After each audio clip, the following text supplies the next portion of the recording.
Hi அஸ்ஸலாமு அலைக்கும்.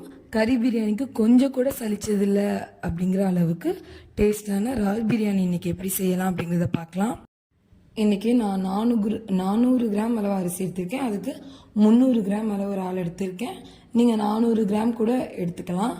இறாலை தோலெல்லாம் நீக்கிட்டு சுத்தம் பண்ணி வச்சுட்டு அது கூட கொஞ்சோன்னு உப்புத்தூள், மிளகாய்த்தூள், இஞ்சி பூண்டு பேஸ்ட்டு, கொஞ்சம் தயிர், கரம் மசாலா இல்லைன்னா பிரியாணி மசாலா இதெல்லாம் சேர்த்து நல்லா பிணைஞ்சி விட்டுக்கோங்க. பிணைஞ்சி இதை மேரினேட் பண்ணி 20 to 30 மினிட்ஸ் ஒரு ½ அன் ஹவர் மேரினேட் பண்ணி வச்சுருங்க.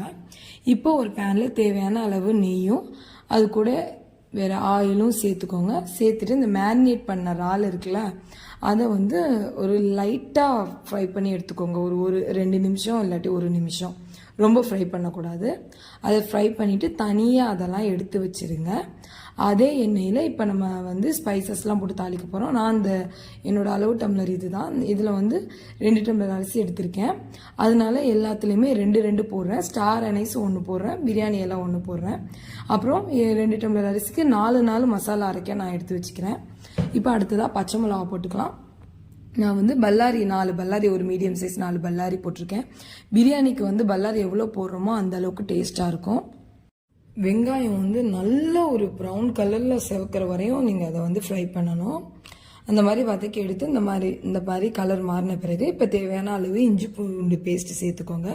அதோட பச்சை வாசனை போகிற வரையும் வதக்கிக்கோங்க.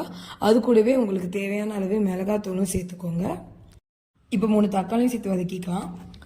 அது கூட நான் ஒரு 100 கிராம் தயிரில் இறாலுக்கு ஊற்றி மேரினேட் பண்ணிவிட்டு அது போக மிச்ச தயிர் எல்லாத்தையும் இதில் ஊற்றிடுறேன். ஊற்றிட்டு இதையும் நல்லா அந்த தக்காளி வெங்காயம் எல்லாம் மசிஞ்சு வர அளவு நல்லா வதக்கிக்கோங்க.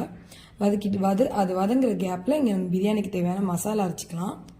அதுக்கு பட்டை, கிராம்பு, ஏலக்காய் எல்லாத்துலேயும் 4 எடுத்து வச்சோம்ல அது கூட ஒரு டேபிள் ஸ்பூன் சோம்பு, தேவையான பச்சை மிளகாய், 7-8 சின்ன வெங்காயம், அப்புறம் ஒரு கைப்பிடி மல்லி, புதினா எல்லாத்தையும் அரைச்சி தண்ணி ஊற்றி அரிசி இப்போ நான் 2 டம்ளர் எடுத்தேன் அப்படின்னா 4 டம்ளர் அளவுக்கு தண்ணி ஊற்றி எல்லாத்தையும் ரெடி பண்ணி வச்சுக்கிட்டேன். இப்போ நான் 15 நிமிஷம் ஊற வச்ச 24 கேரட் அரிசி எடுத்திருக்கேன். அரிசியை இந்த மாதிரி இது கூட போட்டு ஒரே நிமிஷம் இந்த மாதிரி நல்லா கிளறி விட்டுட்டு அதுக்கப்புறம் நீங்கள் தேவையான அளவு தண்ணி ஆட் பண்ணிக்கிறீங்க.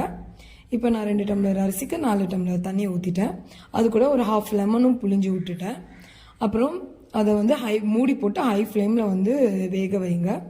அந்த அரிசியும் தண்ணியும் ஒரே அளவு வரணும். இந்த மேலே லைட்டாக அந்த தண்ணி நிற்கிற மாதிரி வந்த பிறகு ஃப்ரை பண்ண இறாலை போட்டு மூடி போட்டு ஒரு 10 நிமிஷம், நீங்கள் விசிலுக்கெல்லாம் வைக்க தேவையில்லை, ஒரு 10 நிமிஷம் லோ ஃப்ளேமில் போட்டு வந்துட்டா அரிசி இப்போ நல்லா பொலன்னு அழகாக வெந்து வந்துடும். இங்கே பாருங்கள், சுவையான இறால் பிரியாணி ரெடி. இதுக்கு நீங்கள் எந்த சைடிஷுமே செய்ய தேவையில்லை. நான் வெறும் ஆனியன் ரைத்தா வச்சுட்டே சாப்பிட்றலாம்.